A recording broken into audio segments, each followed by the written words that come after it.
Hello दोस्तों, जैसा कि हम जानते हैं कि पूरी दुनिया में कोरोना वायरस की वैक्सीन बनाने पर रिसर्च चल रही है।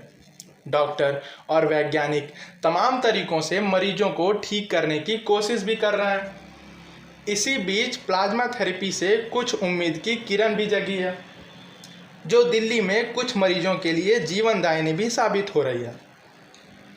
अच्छा, इस चीज़ को लेकर मुख्यमंत्री अरविंद केजरीवाल भी सवालों में आ गए हैं कि कैसे उन्होंने कोविड पेशेंट्स को, जो इतनी संख्या दिल्ली में ऑलरेडी बढ़ चुकी थी, उसको जल्द ही रिकवर करवाया है।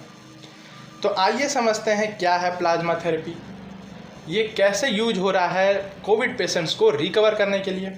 इस पूरी चीज़ को समझने के लिए मेरे साथ इस वीडियो को अंत तक देखें। इसमें एक तरह से एंटीबॉडी का इस्तेमाल किया जाता है, इसलिए इसे प्लाज्मा थेरेपी के अलावा आप एंटीबॉडी थेरेपी भी कह सकते हैं।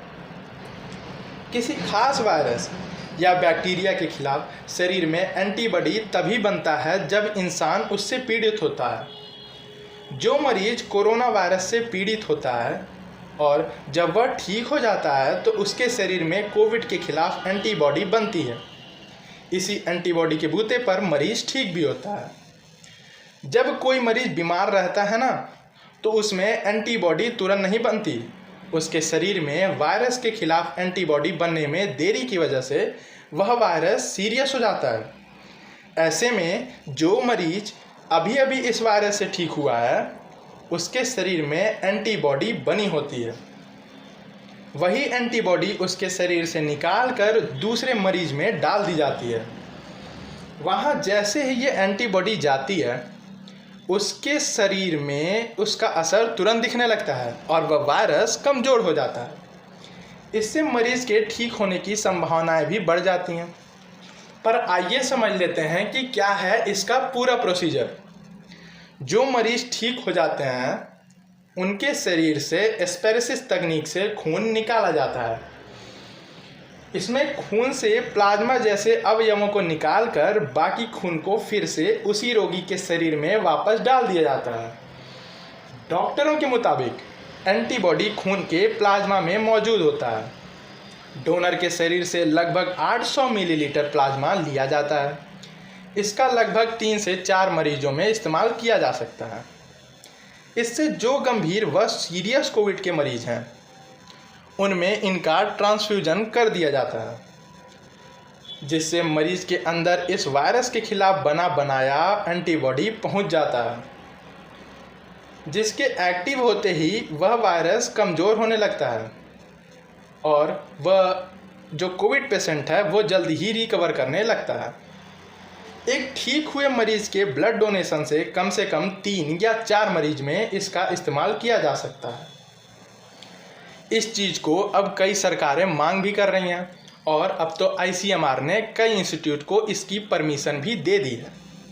जैसे हाल ही में अभी हैदराबाद सरकार, कलकत्ता सरकार ने इसकी मांग करी है। पर आइए समझ लेते हैं कि इस प्लाज्मा थेरेपी का इस्तेमाल कहाँ से शुरू हुआ, आखिर क्या है इसकी हिस्ट्री। तो जानकारों का कहना है कि इस थेरेपी का इस्तेमाल 1918 में फैले स्पेनिश फ्लू में किया गया था। यही नहीं, इस तर्ज पर 2010 में फैले स्वाइन फ्लू में भी इसका इस्तेमाल किया गया था। इसके अलावा 2003 में सार्स और 2012 में मर्स में भी इसका यूज किया गया है।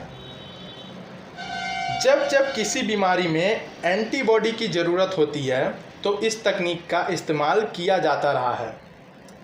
डॉक्टरों के मुताबिक जिसे सिर्फ साधारण फीवर, कफ और सांस लेने में थोड़ी दिक्कत हो रही है, उन्हें प्लाज्मा देने की ज़रूरत नहीं है। इसका इस्तेमाल केवल उन्हीं मरीजों में किया जाना चाहिए जो काफ़ी सीरियस हो चुके हों। अच्छा, आइए अब समझ लेते हैं कि कौन कौन हो सकते हैं प्लाज्मा डोनर। आखिर ICMR ने ऐसी क्या क्राइटेरिया रखी है जो एक कोविड पेशेंट प्लाज्मा डोनेट कर सकता है। तो वही कोविड पेशेंट जो संक्रमण को पूरा तरह हरा चुका है, वही इसको डोनेट कर सकता है। मेरी वीडियो को देखने के लिए धन्यवाद। आप इसे लाइक, सब्सक्राइब और शेयर ज़रूर करें। Thank you.